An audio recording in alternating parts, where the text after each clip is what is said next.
really connected with his heart, Rory Adamson. So I'll hand you over to Rory.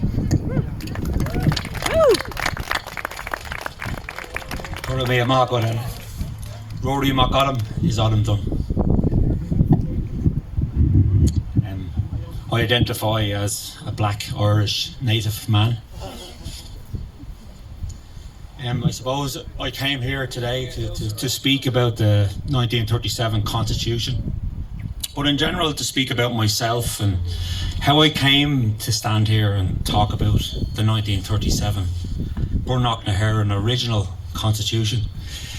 I was born and reared in Bray, in a town not too far from here, and grew up a fairly free life, free from education and schooling and all that sort of stuff. There was a little bit of early bereavement in my upbringing, and I had to take up work and earning money and doing all the things to support my family, and I still do that till today, and I'm very proud to do it. I first got involved, I suppose, with systems, governance and institutions when I first took out a mortgage from a little building society in Bray called the Irish Nationwide Building Society. It was on a bridge where we lived. That's where I saved my bit of money that I was saving all my life. I got my mortgage from there as a shareholder of that institution. It wasn't long after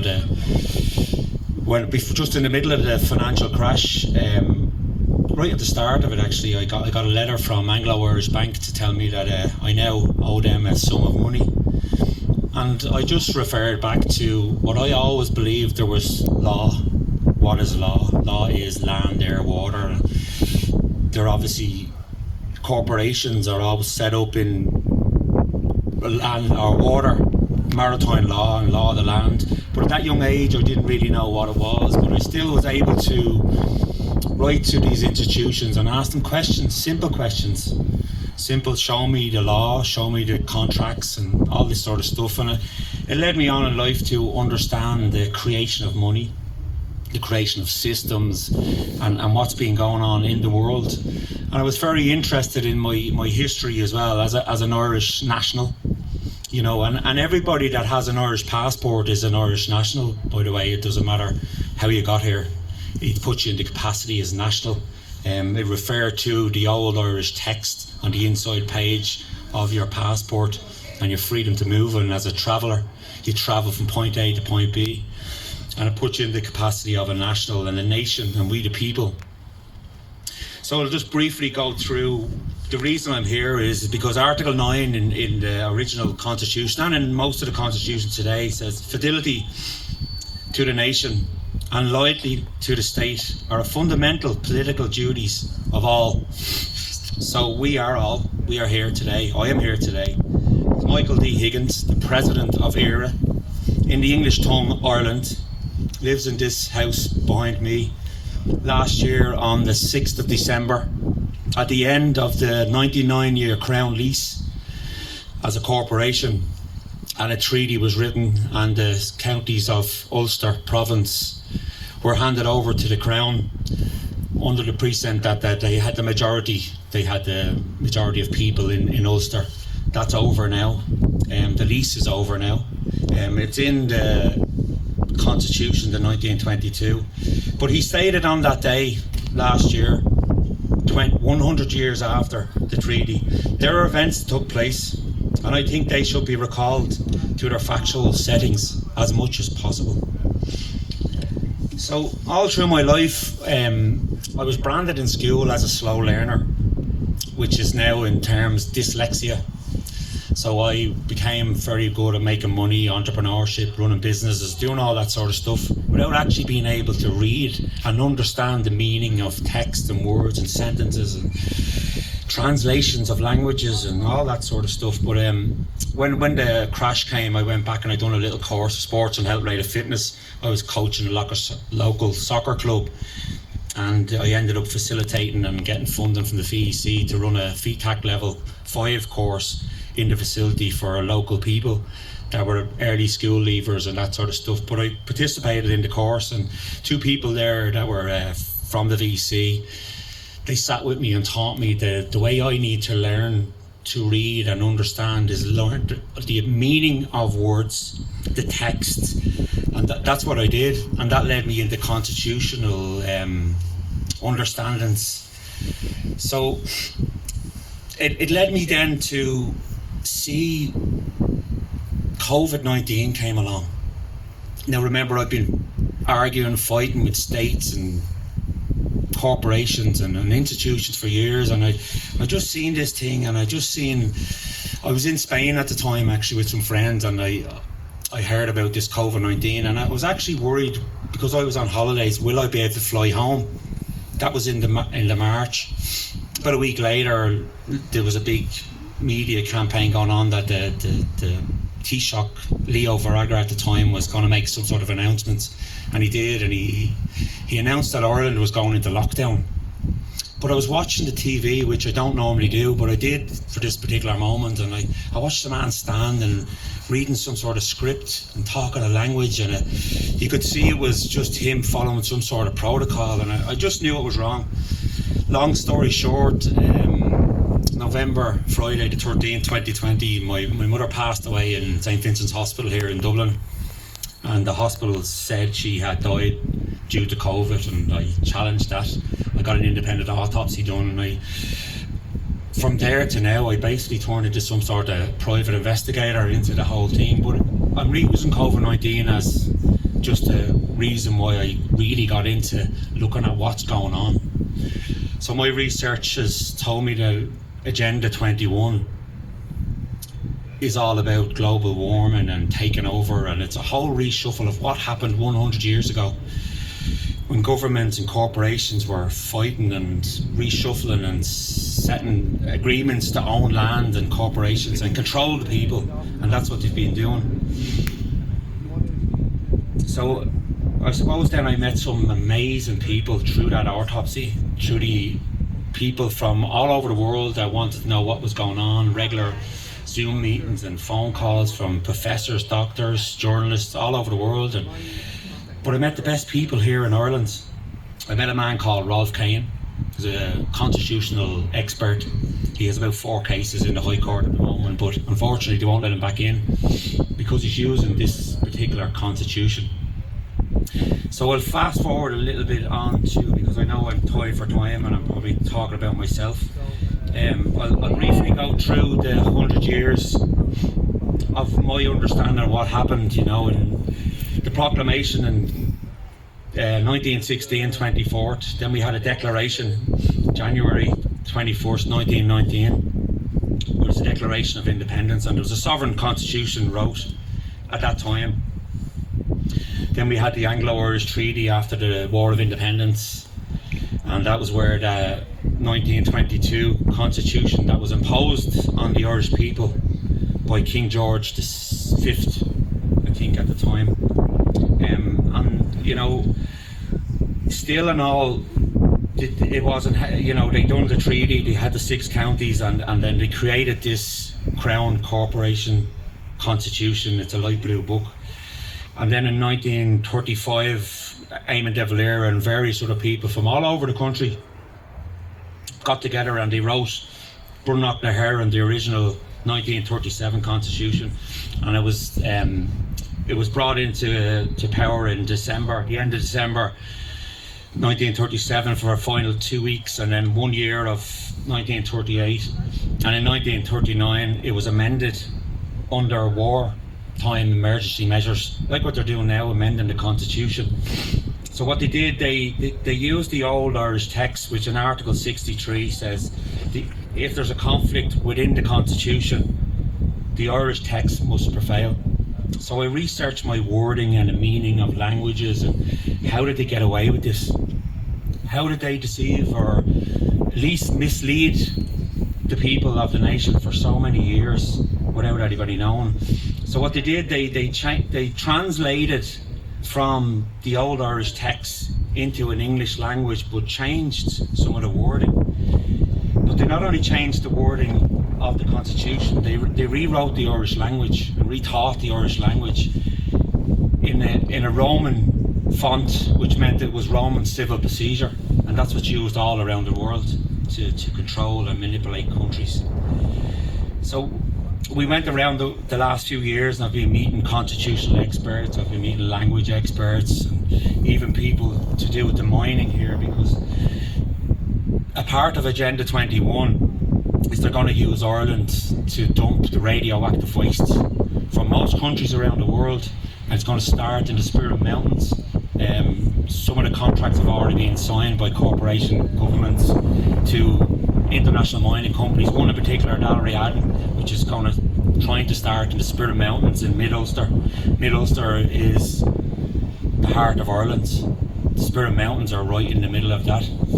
So the 4 provinces stand under this 1937 constitution. And what's happening around the world, they're rewriting constitutions, and they're going to do the same here in Ireland. By 2024, 25, I believe, they're going to admit, our president admitted it last year when he refused to go to a celebration event in Northern Ireland to celebrate the 100 years of the foundation of the North of Ireland, Northern Ireland, which was enacted in 1921. But he refused to go because he said he was invited as the President of the Republic of Ireland and not the President of Ireland, éiRe, which he is. So what's going on now at the moment is massive with constitutional, and people need to refer back to the Irish text, the old Irish text. You need to learn it, we need to read it, and we need to learn how to translate it into the English language, because that's where the deception is happening. They've been changing the meaning of the articles to incorporate us all into a slave system. That system is ended. The Republic of Ireland Act that was written in 1948 was a dominion of the UK, and that was entered into Europe with the UK in 1973, but now the UK has left the EU. Where does that leave éiRe, Ireland, as we stand? I believe we stand on the 1937 Brunnock na hÉireann. If you research and look up what is the fundamental law of Ireland, it will tell you it's in 1937 Brunnock na hÉireann, but it'll show you a pale blue book, and you'll see in there when they removed and altered the constitution in 1939 under wartime measures, they removed or they hid 13 articles.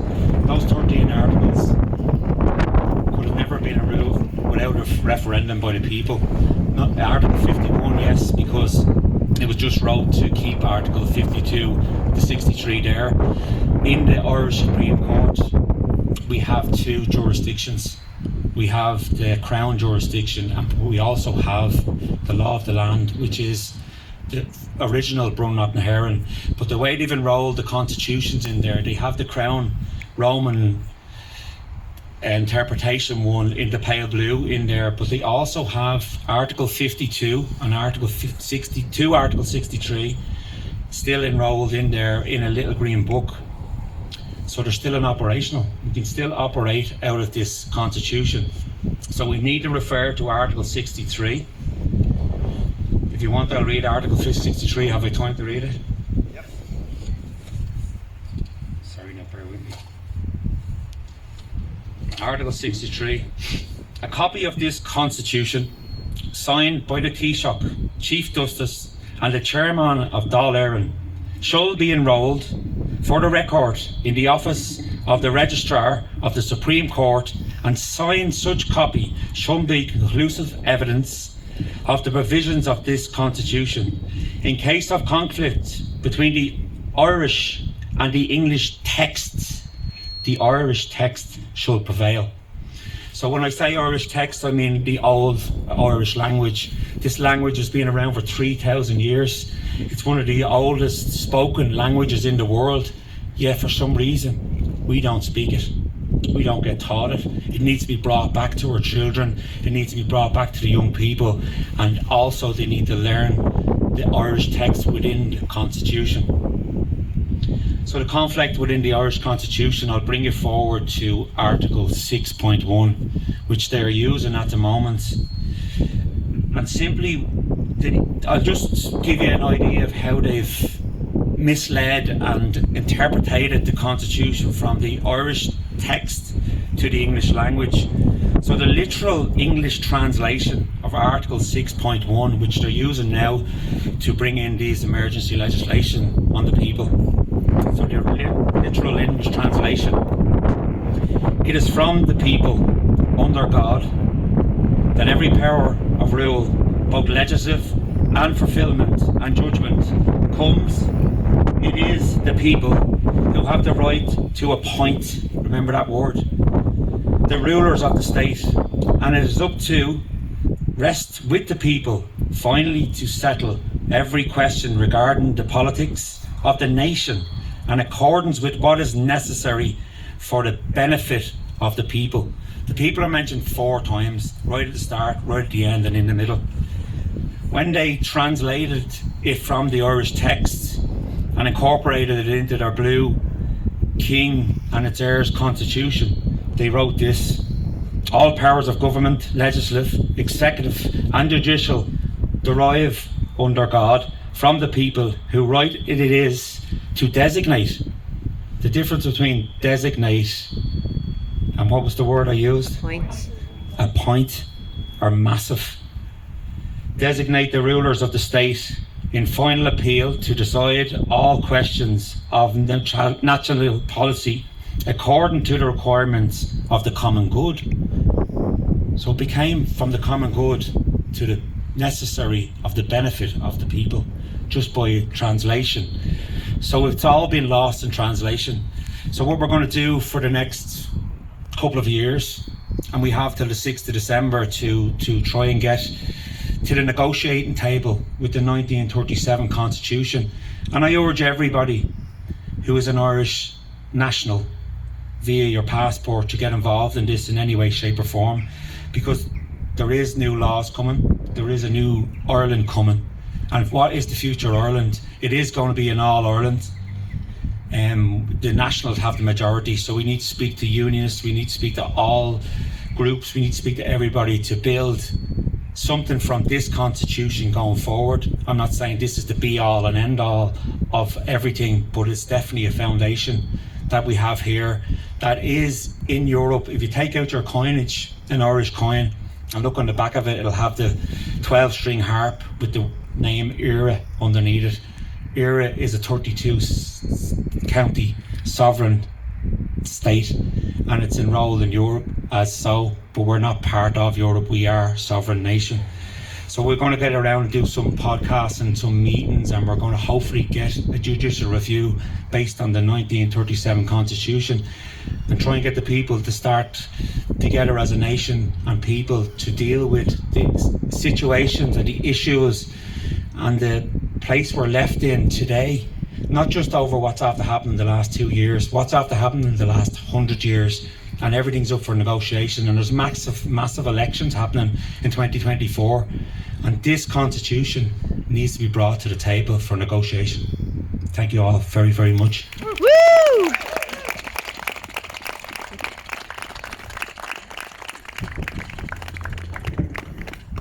Thanks, Rory. Just to add, when Rory sent me some stuff, when the 1937 Constitution was being written, they actually garnered a lot of information from the different constitutions from around the world at the time. So we're living on an island which is multicultural and beautiful, and even if you don't have an Irish constitution, you've got an Irish passport, you've got another passport which is up there and equally sovereign, and you're on this land. So this relates to everybody. It's not just an Irish passport holder, it's everybody holding a passport on an island or on the land, because it's all about our inner sovereignty and the right to freedom. So and that's really, it's all about inclusion and bringing it back to our factual settings, which is all, the original freedom that we wanted to institute for all beings on the planet. So thanks, Rory. The next speaker, a great man,